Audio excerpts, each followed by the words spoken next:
In today's lesson, we will cover a truly thrilling event. The Goblin Rebellion of 1752 and all its triumphant tragedy.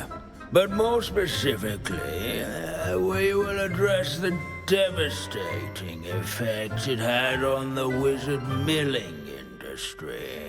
Throughout the many goblin battles, countless wizard cloaks were lost. Actually, we do know the number. 632. But history occurs outside the classroom. And look, it's time for my constitutional. One can practically osmose the history flowing through Hogwarts. I think the professor wants us to follow him. And now for a stroll to the bell tower entrance hall. Along with the rest of the castle, it was completed in the late early Middle Ages. The hall and the bell towers that loom above it contain myriad interesting artifacts.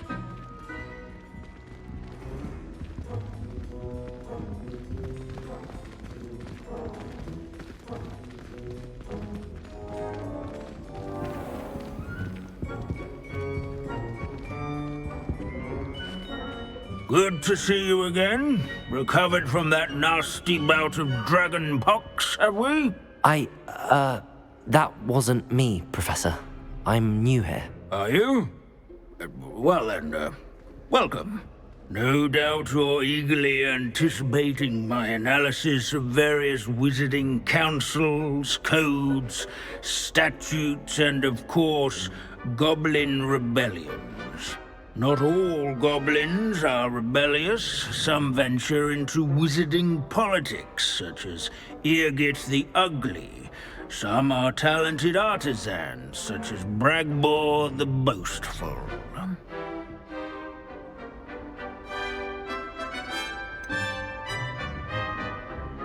Did you say Bragbor?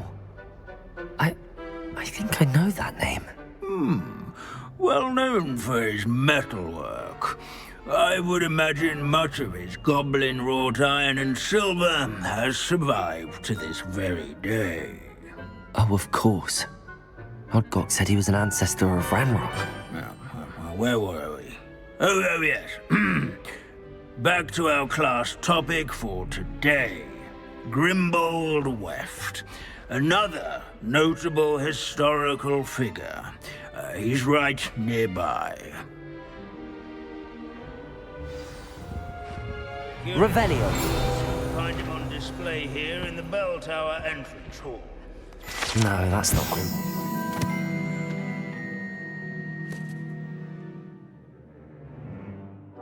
Introduce themselves to this hero.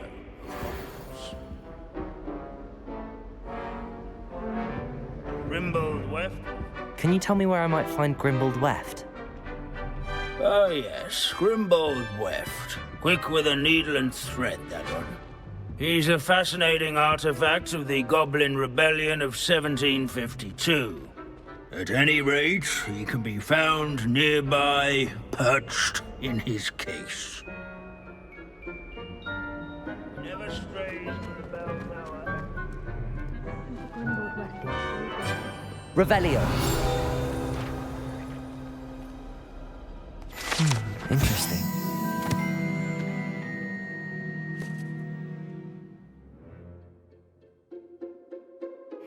Not Grimbold Weft.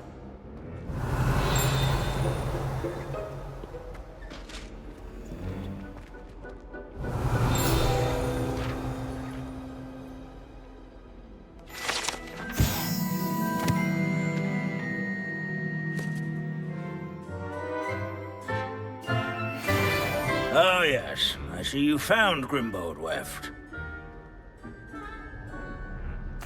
Yes, I rather enjoyed seeking him out. The thrill of the scholarly pursuit. I know the feeling quite well. Now, let's turn our attention to the agreeability and general good nature of Sir Athbuddle. He's also nearby. See what you can learn from him for your next assignment. Standing in eternal but symbolic watch over the bell tower is a retinue of loyal knights. Or Revelio. statues of knights, I should clarify. Keen-eyed students will spot the statue of Sir Half-Puddle of the cheerful countenance nestled among the ranks. His fame was not won by vanquishing foes in single combat, nor by slaying bloodthirsty dragons, but rather in training yards and sculleries, where his warm and approachable demeanor was celebrated by old friends and newcomers alike. I encourage everyone to make the waving statue's acquaintance. Where can I find that friendly knight you mentioned earlier? Oh yes, Sir Half-Puddle, or rather the statue of Sir Half-Puddle. It can be found amongst the other statues of knights. It's easy to identify, as it's been enchanted to wave at those who take the time to seek it out.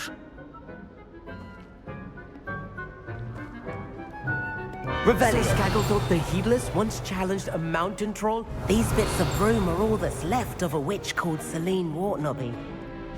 This is a centuries-old likeness of Pangadon. Fearless mouse hunter and devoted study companion. People have always loved their pets. I find that comforting.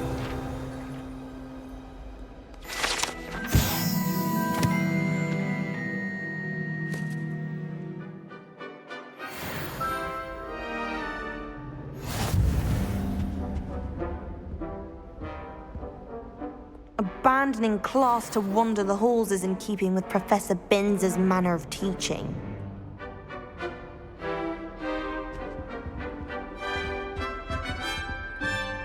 At least we're out of the classroom.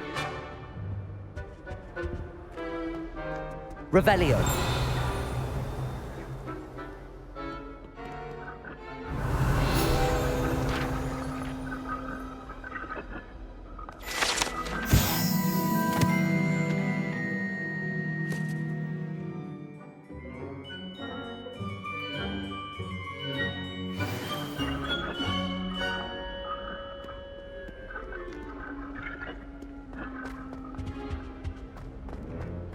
The Hogwarts founders could never have achieved such architectural majesty.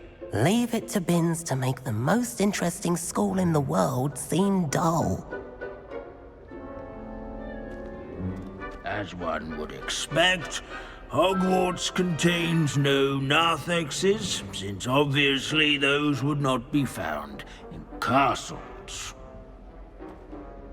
Professor Binns, I found the statue of Sir Half-Puddle. Ah, well done. Alas, Sir Half-Puddle's affability was his undoing. Died instantly trying to befriend a basilisk. Eye contact is not always to be encouraged. So beloved was he that even some goblins mourned his passing. Of course, that did not bode well with the rest of the goblins, most of whom could not abide mourning the loss of a wizard. Pity goblins and wizards can't get along. True, but imagine how dull my lectures would be without goblin rebellions to discuss. History does tend to repeat. It is a series of patterns, a thought both comforting and disconcerting. The wise student, such as yourself, will learn from it.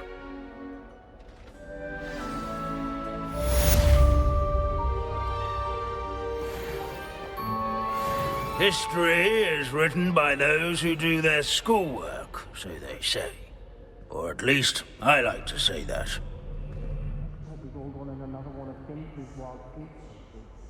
How can we do so much and accomplish so little?